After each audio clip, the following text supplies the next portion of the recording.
পাকা তাল দিয়ে অমৃত স্বাদের সুস্বাদু তালের মালপোয়া পিঠার সহজ একটা রেসিপি আপনাদের সাথে শেয়ার করছি। একেবারে নরম তুলতুলে পিঠা বানিয়ে ফেলতে পারবেন 10 মিনিটে। খুবই সহজ এই রেসিপিটি। আসসালামু আলাইকুম, আমি রেসিপি বাই মুক্তা চ্যানেলে থেকে নতুন আরেকটি রেসিপি নিয়ে চলে আসলাম। এখন তালের সিজন চলছে। এই তালের সিজনে তালের নানান ধরনের পিঠা খেতে আমরা সবাই কম বেশি পছন্দ করি। আজকে আমি আপনাদের সহজ রেসিপিতে মাত্র 10 মিনিটে তালের মালপোয়া পিঠা বানিয়ে দেখাবো। এই পিঠাটা দীর্ঘক্ষণ নরম তুলতুলে থাকবে আর খেতেও কিন্তু ভীষণ মজাদার হয়। এখন আমি তালের মালপোয়া পিঠা বানানোর জন্য চালের গুঁড়ি নিয়ে নিয়েছি 1.5 কাপ। এখানে আমি আতপ চালের গুঁড়া ইউজ করেছি। তো আজকে সঠিক মাপ সহ আপনারা এই পিঠার রেসিপিটি দেখতে পাবেন। 1.5 কাপ চালের জন্য আমি 1/2 কাপ আটা নিয়ে নিয়েছি। আপনারা চাইলে ময়দাও কিন্তু ইউজ করতে পারেন। এরপর এখানে আমি 1/2 কাপ পরিমাণ চিনি দিয়ে দিচ্ছি। চিনির পরিমাণটা যার যার পছন্দ অনুযায়ী দিতে পারেন, কম বেশি বাড়িয়ে নেওয়া যাবে। এখন এখানে স্বাদ মতো একটু লবণ আমি দিয়ে দিচ্ছি। লবণটা পরিমাণ মতো দিয়ে দিবেন। এখন এটাকে খুবই ভালো করে মিশিয়ে নিতে হবে সব উপকরণগুলো। আমি একটা হ্যান্ড উইক্সের সাহায্যে ভালো করে উপকরণগুলো মিশিয়ে নিচ্ছি। আপনারা চাইলে হাতের সাহায্যেও এই কাজটি করতে পারেন। এই টেকনিকগুলো ফলো করলে কিন্তু খুব সহজেই আপনারা একেবারে ফুলকো ফুলকো নরম তুলতুলে মালপোয়া পিঠা বানাতে পারবেন। আর স্বাদে ভিন্নতা আনার জন্য আমি এখানে তাল ইউজ করেছি।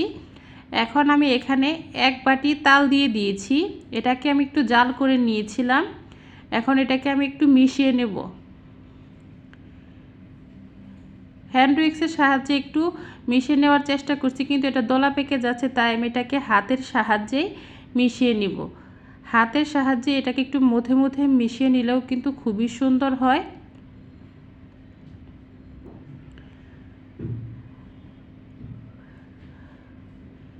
এখানে কিন্তু আমি কোনো প্রকার পানি এখনো ইউজ করিনি। প্রথমে আমি তালটা দিয়ে এইটাকে একটু ভালো করে মধ্যে মধ্যে মিশিয়ে নিচ্ছি।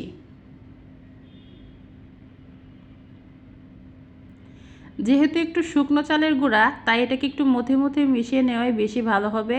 আপনারা চাইলে ভেজা চালের গুঁড়া দিয়েও কিন্তু বানাতে পারবেন।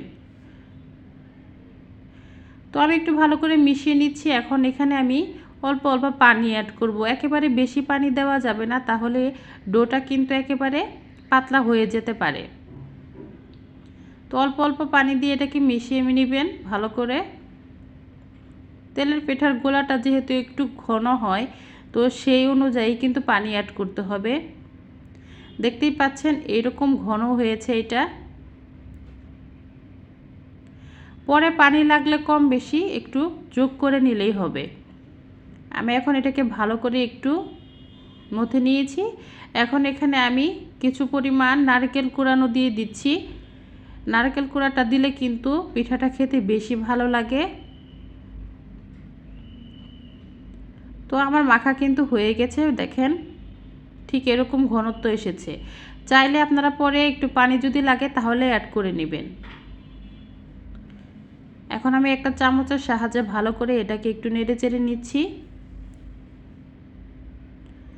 এইগুলো দানা দানা, আসলে এগুলো নারকেল কুড়ানো দেওয়ার ফলেই হয়েছে। এগুলো একেবারে এমনি স্মুথ একটা ব্যাটার হয়েছে। এখন আমরা এটাকে বেশ কিছুক্ষণ রেখে দেব। এরকম ঘনত্ব হয়েছে যে তারপর এটাকে আমি 10 থেকে 15 মিনিট ঢেকে এটাকে রেখে দিয়েছি। এখন এটা ভাজার জন্য রেডি।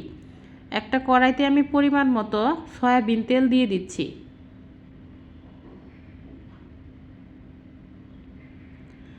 মালপোয়া পিঠা বানাতে একটু তেলের পরিমাণ বেশি লাগে। তেলটা গরম হয়ে এসেছে, এখন আমি পিঠাগুলো দিয়ে দিচ্ছি। এই পিঠাগুলো কিন্তু একেবারে ফুলকো ফুলকো হবে আর খেতেও কিন্তু ভীষণ ভালো লাগবে। হাই হিটে পিঠা ভাজতে যাবেন না, তাহলে কিন্তু পিঠা উপরে পুড়ে যাবে, ভেতরে কাঁচা রয়ে যাবে। মিডিয়াম হিটে পিঠাগুলো ভাজলে সবচেয়ে বেশি সুন্দর হয় আর পারফেক্ট হয়।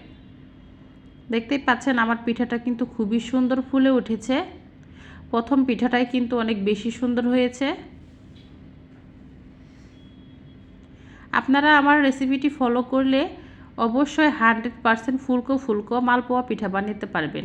আর পিঠার সাথে ভিন্নতা আনতে একটু তালের পিউরি দিয়ে দিবেন, দেখবেন আরও পিঠার বেশি স্বাদ বেড়ে যাচ্ছে। তো পিঠাটা আমার হয়ে গেছে, এখন আমি এটাকে উঠিয়ে নিচ্ছি। দেখেন একেবারে নরম তুলতুলে ফুলকো সুন্দর একটা পিঠা হয়ে গেছে। আমি আপনাদের আরেকটা পিঠা ভেজে দেখাচ্ছি। সবগুলো পিঠাই কিন্তু এরকম ফুলকো ফুলকো হয়েছে।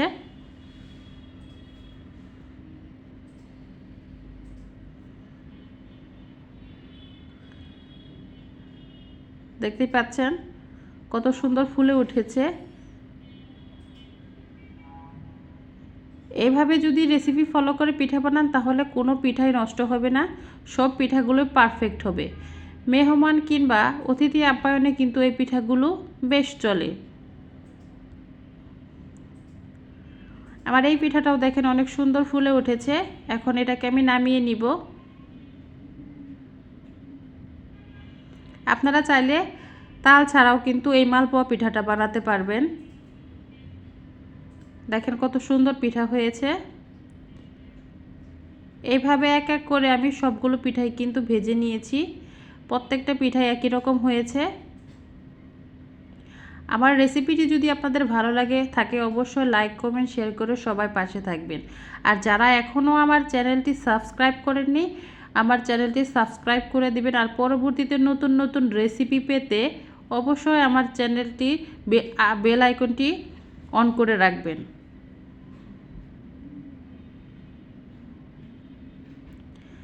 এক এক করে সব পিঠাগুলো আমি ভেজে নিয়েছি।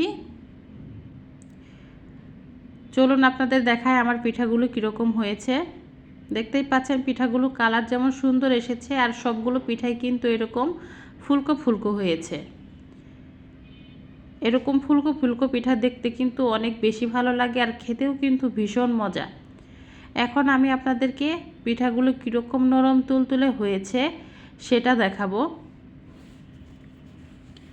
পিঠাগুলো আপনাদের আমি একটু ভেঙে দেখাবো যে পিঠাগুলোর ভিতরে কীরকম হয়েছে। উপরে যেরকম সুন্দর হয়েছে ভিতরেও কিন্তু অনেক সফট আর নরম তুলতুলে। দেখতেই পাচ্ছেন পিঠাগুলো কত নরম, হাত দেওয়ার সাথে সাথেই কিন্তু হয়ে যাচ্ছে, একেবারে মুখে দিলেই কিন্তু এই পিঠাগুলো মিলিয়ে যাবে, একেবারে নরম তুলতুলে। আর এই পিঠাটা কিন্তু আপনারা 2-3 দিন রেখেও খেতে পারবেন, একটু নষ্ট হবে না। যারা তখন আমার ভিডিওটি দেখেছেন সবাইকে অসংখ্য অসংখ্য ধন্যবাদ।